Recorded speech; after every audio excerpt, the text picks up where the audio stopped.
بسم اللہ الرحمن الرحیم۔ استمنا بالید کا شرعی حکم۔ سوال: ایک شخص کا شباب عروج پر ہے، نفسانی جذبات کا زور ہے۔ اب ان جذبات کو قابو میں رکھنے کی چند ہی صورتیں ہو سکتی ہیں۔ یہ کہ وہ نکاح کرے، مگر جس لڑکی سے اس کی نسبت ہے وہ اتنی چھوٹی ہے کہ کم از کم 3-4 سال انتظار کرنا ہوگا۔ یہ کہ وہ اپنے خاندان سے باہر کہیں اور شادی کر لے، مگر ایسا کرنے سے تمام خاندان ناراض ہوتا ہے، بلکہ بعید نہیں کہ اس کا اپنے خاندان سے رشتہ ہی کٹ جائے۔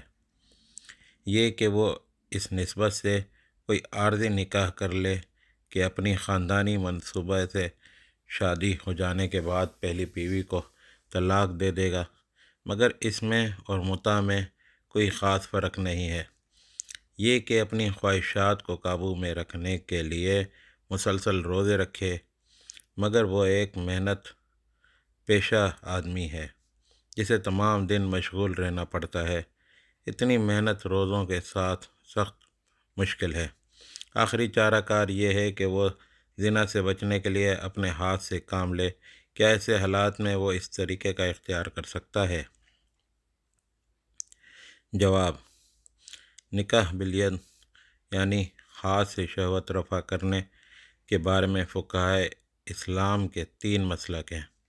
نمبر 1 یہ کہ وہ مباح ہے، اور زیادہ سے زیادہ اگر اس کے خلاف کچھ کہا جا سکتا ہے تو صرف اس قدر کے مکارم اخلاق کے خلاف ہونے کی وجہ سے وہ ایک مکروہ ناپسندیدہ فعل ہے۔ اس مسلک کے حامی یہ دلیل دیتے ہیں کہ کسی نص میں اس فعل کے حرام ہونے کی تصریح نہیں ہے، اور اللہ تعالیٰ فرماتا ہے: اللہ نے جو کچھ تم پر حرام کیا ہے اس کو وہ تمہارے لیے مفصل بیان کر چکا ہے، لہذا جب محرمات کی تفصیل میں یہ مذکور نہیں ہے تو حلال ہے۔ ابن حزم نے محلی میں اس رائے کو پورے دلائل کے ساتھ بیان کیا ہے، اور سند کے ساتھ یہ بھی بتایا ہے کہ حسن بصری، عمرو بن دینار اور مجاہد اس کی اباحت کے قائل تھے، اور عطا اس کو صرف مکروہ سمجھتے تھے۔ جلد 11 صفحہ 93 392۔ علامہ آلوسی نے اپنی کتاب روح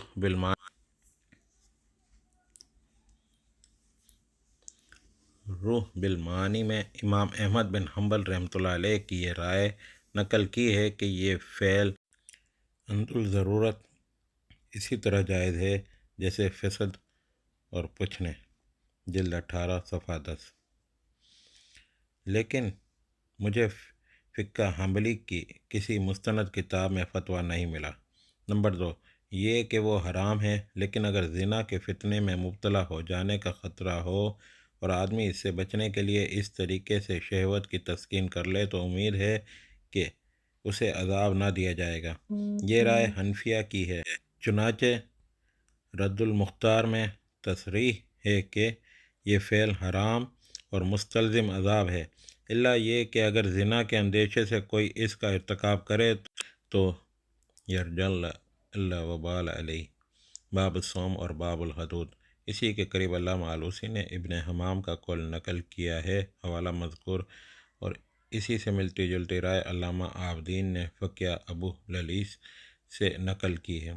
اس رائے کے حق میں کوئی خاص نص نہیں ہے، بلکہ یہ اسلام کے اصول عامہ سے مستبد کی گئی ہے۔ مثلاً حالت اضطرار میں حرام شے کے استعمال کی اجازت اور 2 ناجائز کاموں کی ناگزیر ہو جانے کی صورت میں کم تر درجے کے ناجائز کو اختیار کرنے کا قاعدہ۔ نمبر 3 یہ کہ قطعاً حرام ہے۔ امام شافعی رحمۃ اللہ علیہ اور امام مالک رحمۃ اللہ علیہ کی یہی رائے ہے، اور وہ سورہ مومنین کی اس آیت سے استدلال کرتے ہیں۔ ترجمہ: اور جو اپنی شرمگاہوں کی حفاظت کرتے ہیں بجز اپنی بیویوں کے اور ان عورتوں کے جو ان کی ملک یمین میں ہوں کہ ان سے پرہیز نہ کرنے میں وہ قابل ملامت نہیں ہیں، پھر جو اس کے ماں سوا کوئی اور راہ قضائے شہوت کی تلاش کرے تو ایسے ہی لوگ زیادتی کرنے والے ہیں۔ اس آیت میں سے وہ استدلال کرتے ہیں کہ منکوحہ بیوی اور ملک یمین میں آئی ہوئی لونڈی کے سوا تسکین شہوت کے تمام صورتیں از روئے قرآن مجید حرام ہیں، خواہ وہ زنا ہو یا استمنا بالید یا عمل قوم لوط یا وتی بہائم یا کچھ اور پھر اسی کی تائید یہ احادیث بھی کرتی ہیں۔ اپنے ہاتھ سے نکاح کرنے والا ملعون ہے۔ اللہ نے ایسے لوگوں کو عذاب دیا جو اپنے اعضائے جنسی سے کھیلتے تھے۔ یہ دونوں حدیثیں علامہ آلوسی نے روح المعانی میں نقل کی ہیں۔ ابن کثیر نے اس آیت کی تفسیر میں ایک اور حدیث نقل کی ہے، مگر ساتھ ہی یہ تصریح بھی کر دی ہے کہ یہ حدیث غریب ہے۔ نیز اس کی سند میں ایک راوی غیر معروف ہے۔ 7 آدمی ہیں جن کی طرف اللہ قیامت کے روز نظر نہ فرمائے گا اور نہ انہیں پاک کرے گا، اور سب سے پہلے دوزخ میں داخل ہونے والوں میں شامل کرے گا، الا یہ کہ وہ توبہ کر لیں، اور جو توبہ کرے اللہ اسے معاف کر دیتا ہے۔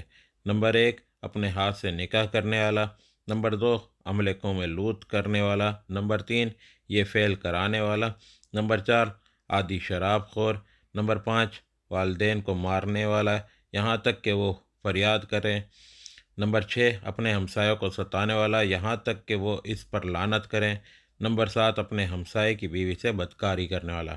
ان مختلف مسلکوں اور ان کے دلائل پر نگاہ ڈالنے سے یہ حقیقت واضح ہو جاتی ہے کہ پہلا مسلک نہایت کمزور بلکہ غلط ہے، اس کے لیے کہ قرآن مجید میں حرام چیزوں کی تفصیل بیان ہونے کی معنی یہ نہیں ہے کہ سب حرام چیزوں کے نام بنام بیان کیا گیا ہو، بلکہ اس کا مطلب یہ ہے کہ قرآن مجید میں حرام و حلال کی کلی اصول بیان کر دیے گئے ہیں۔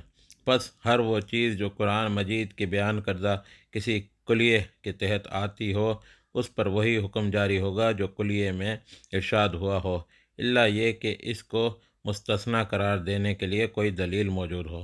اب سوال یہ ہے کہ جب قرآن مجید یہ عام قاعدہ بیان کر چکا ہے کہ بیویوں اور مملوکہ عورتوں کے سوا قضاء شہوت کے تمام طریقے عدوان ہیں، تو اس سے نکاح بالید کے مستثنی ہونے کے آخر کیا دلیل ہے؟ اس کے جواب میں بعض لوگوں نے یہ دلیل پیش کی ہے کہ عرب میں اس فعل کا کوئی رواج نہ تھا، نہ کلام عرب میں اس کا کوئی ذکر ہے، لہذا فمن ابتغى وراء ذلك میں یہ داخل نہیں ہیں۔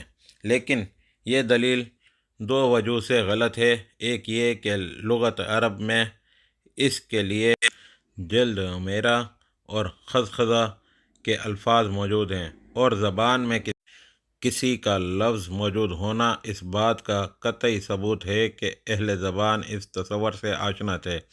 دوسرے یہ کہ اگر عرب اس سے ناواقف نہ تھے تو خدا تو انسانوں کے سب افعال سے واقف تھا، اس کے بیان کردہ کلیات صرف انہی جزیات تک آخر کیسے محدود ہو جائیں گے جن سے اس زمانے کے عرب واقف ہوں؟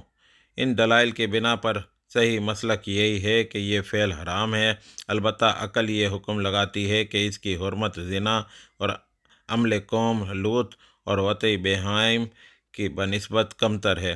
اس لیے اگر کسی شخص کو اس گناہوں میں سے کسی ایک میں مبتلا ہو جانے کا خطرہ ہو اور اس سے بچنے کے لیے وہ اپنے جوش طبع کی تسکین اور ذریعے سے کر لے تو اس کے حق میں یہ کہا جا سکتا ہے کہ شاید اللہ تعالیٰ اسے سزا نہ دے۔